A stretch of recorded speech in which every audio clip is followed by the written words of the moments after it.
I think most Americans, Democrat, Republican, liberal, conservative, no matter where they're from, if they heard the following story, would think that something was a little off.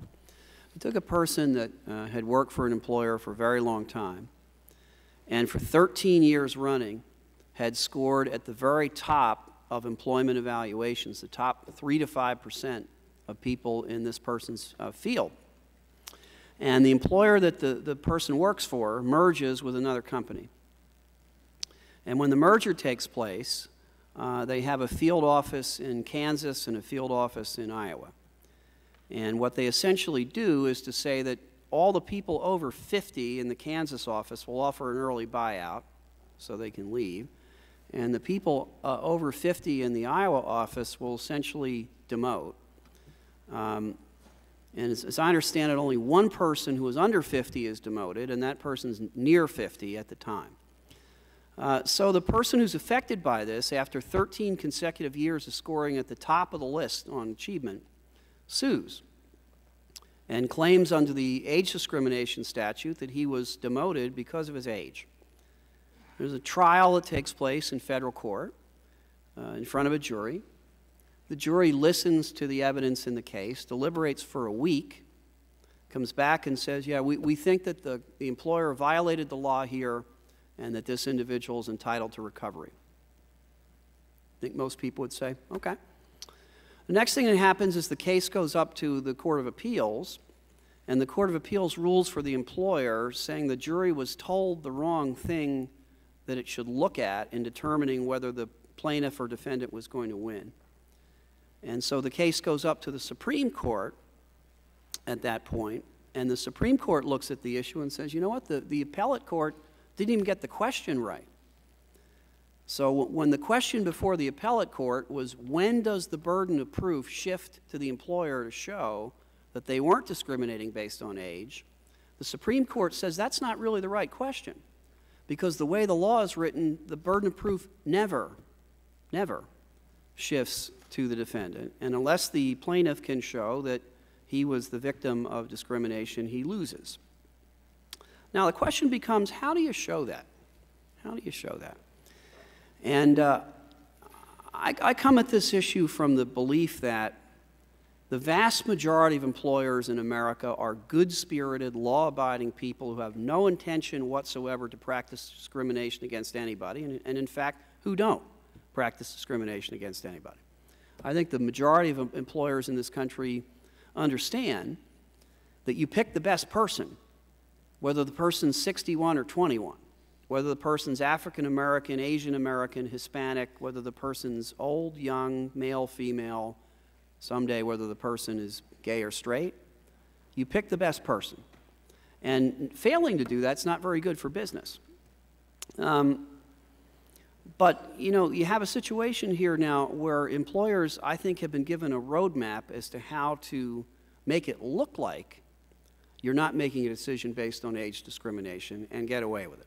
And the way you do it is to manufacture a rationale that says, well, this is about productivity, or this is about the hours of effort someone can put in, or this is about some standard that doesn't look like it's based on age, but sure does have that effect.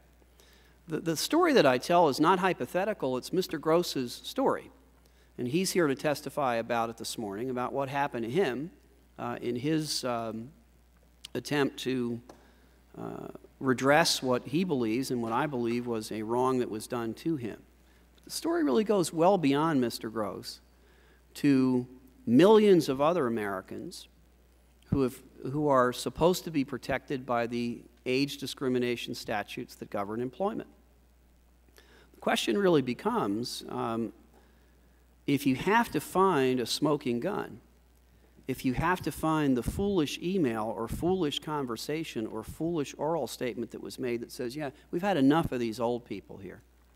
They cost too much. Their benefits are too expensive. We've had enough of them. We want to shift to a younger group because it's cheaper to run our business that way. If you run into the rare foolish employer that makes a statement like that, you can win. But it's a very open question about what happens in the other 99.5% of the time when you don't run into a record that looks like that. What are the ground rules for proving that you have been a victim of age discrimination. This is a very subtle and abstract legal issue, but it sure isn't subtle and abstract in its effect on millions of people in the workplace and in the country. I would be willing to posit this morning that there's not a member of this committee who believes that age discrimination is a proper practice in the workplace. I know the ladies and gentlemen on both sides of the dais, and I don't think anybody believes that. And I don't think any witness believes that either. I'm sure no witness believes that. But how we establish the ground rules for proving age discrimination are very, very important. It is my belief that the decision, which unfortunately bears the name of Mr. Gross, unwillingly, subverts the opportunity for people to prove they have been discriminated against when in fact they have been discriminated against on the basis of their age. Chairman Miller, Chairman Conyers, myself, and Mr. Nadler and some others have introduced legislation in an attempt to, we believe, come up with a more fair standard that is consistent with the law that has governed this country for a very long time.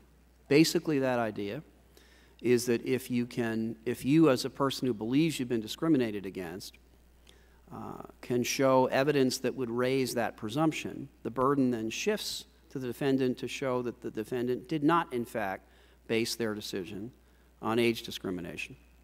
Now, we're going to have a vigorous discussion of whether that's a good idea or a bad idea.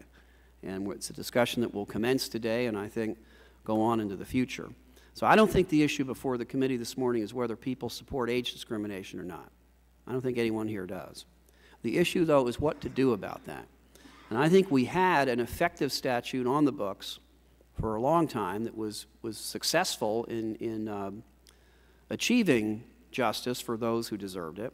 And I think that the decision of the Supreme Court undercuts that decision, needs to be addressed by the committee in that way.